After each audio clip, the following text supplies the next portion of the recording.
2024 लोकसभा चुनावों में सीटों की संख्या 400 पार का नारा लेकर चल रही नेशनल डेमोक्रेटिक अलायंस यानी एनडीए का मुख्य मुकाबला इंडी गठबंधन से हो रहा है। देश की जिन 543 लोकसभा सीटों पर ये सियासत का खेल होने वाला है, आइए जानते हैं उसी सियासी मैदान को रिपब्लिक भारत की डी कोड 543 सीरीज में।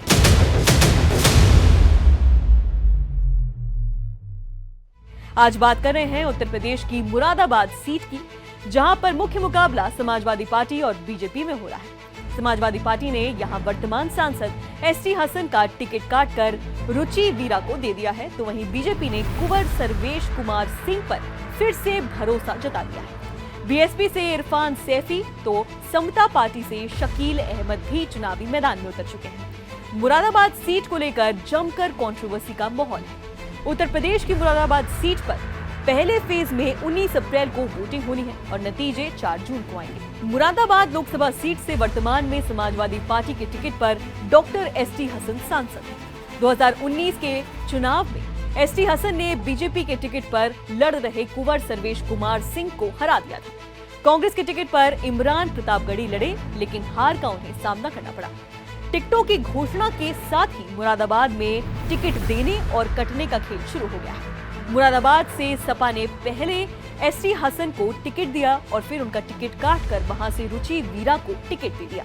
यह टिकट अखिलेश यादव ने आजम खान के प्रेशर में दे दिया था। बाद में यह भी सामने आया कि सपा के राष्ट्रीय अध्यक्ष अखिलेश यादव ने एसटी हसन के लिए पत्र जारी किया, जिसमें उन्हें दोबारा से मुरादाबाद से प्रत्याशी बनाया गया। रुचि वीरा का सिंबल कैंसिल करने के लिए चुनाव आयोग को पत्र भी लिखा गया। अखिलेश यादव ने इसके लिए लेटर लिखा और ये लेटर लखनऊ से मुरादाबाद चुनाव ऑफिस के पास भेज दिया गया, लेकिन समय से लेटर न पहुंच पाने के कारण लेटर रिसीव नहीं किया गया। इस कारण रुचि वीरा ही कैंडिडेट बनी रही। भले ही अखिलेश यादव ने पछतावे के लिए कवायद की हो, लेकिन जिसका टिकट कटना था उसका कट गया और जिसको टिकट मिलना था उसको मिल गया। अब बात करते हैं मुरादाबाद लोकसभा सीट के राजनीतिक इतिहास की।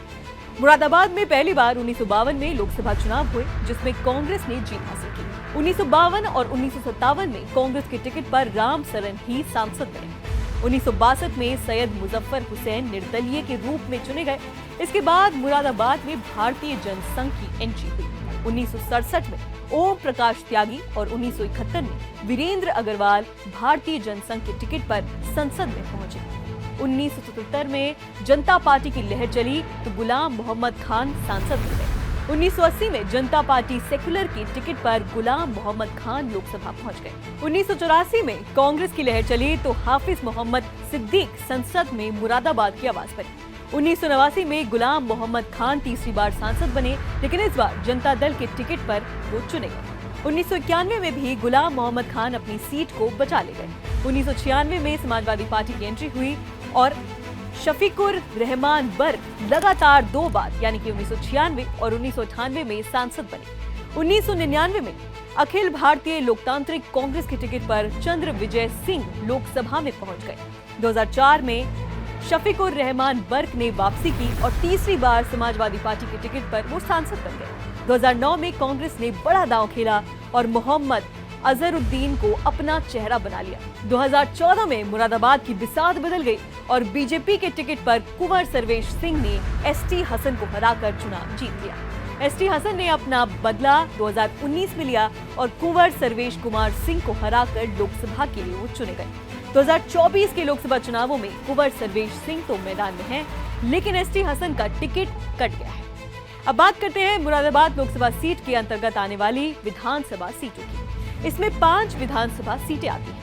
बरहारपुर विधानसभा सीट बिजनौर जिले में, तो वहीं कांत और ठाकुर द्वारा मुरादाबाद रूरल और मुरादाबाद नगर विधानसभा सीट मुरादाबाद जिले में आती है।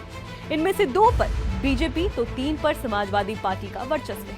अब यदि इस लोकसभा सीट के आंकड़ों के बारे में बात करें तो इलेक्शन कमीशन की वेबसाइट के अनुसार 2019 के लोकसभा चुनावों में यहाँ 19,58,939 वोटर्स थे।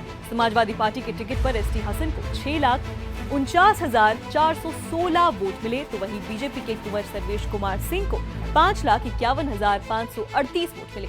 तीसरे स्थान पर कांग्रेस के कैंडिडेट इमरान प्रतापगढ़ी रहे, जिन्हें 59,198 वोट मिले।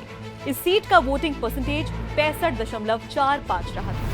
16 मार्च 2024 से लोकसभा चुनाव के लिए रणभरी बच चुकी है, जिसमें भारत के 6 राष्ट्रीय और कई क्षेत्रीय दल अपनी सियासत को बढ़ाने के लिए उतर गए। 7 चरणों में होने वाले इस महासमर में मोदी लहर में मुख्य विपक्षी दल कांग्रेस क्या चमत्कार करती है, ये देखने वाली बात होगी। फिलहाल इस वीडियो में इतना ही, लेकिन 543 लोकसभा सीटों के बारे में पूरी जानकारी आप देखते रहिए रिपब्लिक भारत की स्पेशल डी कोड 543 सीरीज में।